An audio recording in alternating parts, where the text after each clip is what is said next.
முதலமைச்சர் விஜய் அவர்களோட மனைவி சங்கீதா கூடிய சீக்கிரம் சென்னை வந்ததுக்கு பிறகு நீலாங்கரை வீட்ல ஸ்டே பண்ண போறாங்க அப்படிங்கிற மாதிரியும், இன்னொரு பக்கம் அப்படி வர்றதுக்கு முன்னாடி தன்னோட கணவர்கிட்ட மனமுருகி பல விஷயங்கள பேசியிருக்கிறதாவும் தகவல் கிடைச்சிருக்குது. அதோட விவரத்த தான் இந்த வீடியோல பார்க்க போறோம். பிப்ரவரி மாதம் முதலமைச்சர் விஜய் அவர்கள் மேல மனைவி சங்கீதா ஒரு விவாகரத்து மனுவை தாக்கல் பண்ணியிருந்தாங்க.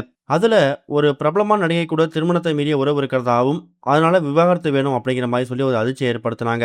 அதுக்கப்புறம் இந்த வழக்கு கோர்ட்ல 4 முறை விசாரணைக்கு வந்திருக்கு. பிப்ரவரி மாதம், ஏப்ரல் மாதம், ஜூன் மாதம், கடைசியா ஆகஸ்ட் 7ஆம் தேதி. இதுல ஆகஸ்ட் 7ஆம் தேதி லண்டன்ல இருந்து வீடியோ கால் ஹியரிங் மூலமா வந்திருக்கக்கூடிய சங்கீதா மதியத்துக்கு மேல என்ன நினைச்சாங்கன்னு தெரியல. எனக்கு விவாகரத்து வேணாம், என் கணவன் மேல போட்டிருக்கக்கூடிய எல்லா விதமான விவாகரத்து மனுவையும் வாபஸ் வாங்குறேன்னு சொல்லி ஒரு அதிர்ச்சியை கொடுத்திருக்காங்க. இந்த மாதிரி சுச்சுவேஷன்ல இவங்களோட மனமாற்றத்துக்கு என்ன காரணம், இவங்க 2 பேருக்கு இடையில சமரசமா போறதுக்கு என்ன மாதிரி விஷயங்கள் நடந்திருக்கு, இவங்க 2 பேரும் ஒண்ணு சேர்றதுக்கு என்ன காரணம் அப்படிங்கிற மாதிரி பல தகவல் பரவிட்டு இருந்தாலும், இவங்களோட ஒண்ணு சேர்றதுக்கு சங்கீதா கொஞ்சம் இறங்கி வர்றதுக்கு காரணமா இருந்திருக்கிறது விஷயம் பசங்க தான். குறிப்பா ஜேசன் சஞ்சய் தன் அம்மா கிட்டயும் அப்பா கிட்டயும் ரொம்ப பேசியிருக்காரு.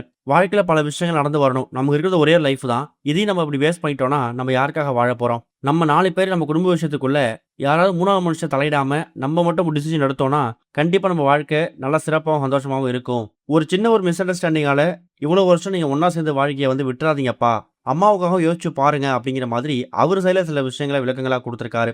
அதுக்கப்புறம் விஜய் அவர்களும் தன்னோட மனைவி கிட்ட வீடியோ கால்ல பேசியிருக்காங்கன்னு மகள் திவ்யா தெரிவிச்சிருக்காங்களாம். அந்த நேரத்துல இவங்க 2 பேருக்கு இடையில இருந்த கசப்பான அனுபவங்களை பத்தி ஷேர் பண்ணது மட்டும் இல்லாம ஒருத்தருக்கு ஒருத்தர் மாத்தி மாத்தி அப்பாலஜி சாரி கேட்டிருக்காங்க. குறிப்பா நடிகை த்ரிஷா அவங்க கூட இருக்கக்கூடிய நட்பை முற்றிலுமா முறிச்சுக்கிறேன், இனிமே எனக்கும் அவங்களுக்கும் அந்த அளவுக்கு ரொம்ப க்ளோஸ் இருக்காது அப்படிங்கிற மாதிரி இவர் தரப்பு விளக்கம் கொடுக்கப்பட்டிருக்கிறதாவும், அதே மாதிரி சங்கீதா அவங்க தரப்புல மன்னிப்பு கேட்டு எந்த ஒரு குடும்ப விஷயமா இருந்தாலும் நான் பேசி தீர்த்திருக்கணும், இதை நான் கோர்ட் வரைக்கும் கொண்டு போயிருக்க கூடாது, இதுல என்னோட தப்பும் கொஞ்சம் இருக்கு அப்படிங்கிற மாதிரி அவங்க சைடுல மன்னிப்பு கேட்டிருக்காங்களாம். இப்படி ஒருத்தருக்கு ஒருத்தர் மாத்தி மாத்தி அவங்களோட அன்பை பரிமாறிக்கிறது மட்டும் இல்லாம அவங்களோட வருத்தங்களையும் அவங்களோட மன்னிப்பையும் பரிமாறிக்கும் போதுதான் அந்த இடத்துல ஒருத்தருக்கு ஒருத்தர் என்ன மாதிரி லவ் வச்சிருந்திருக்காங்க அப்படிங்கிறது இப்ப தெரிய வந்திருக்குது.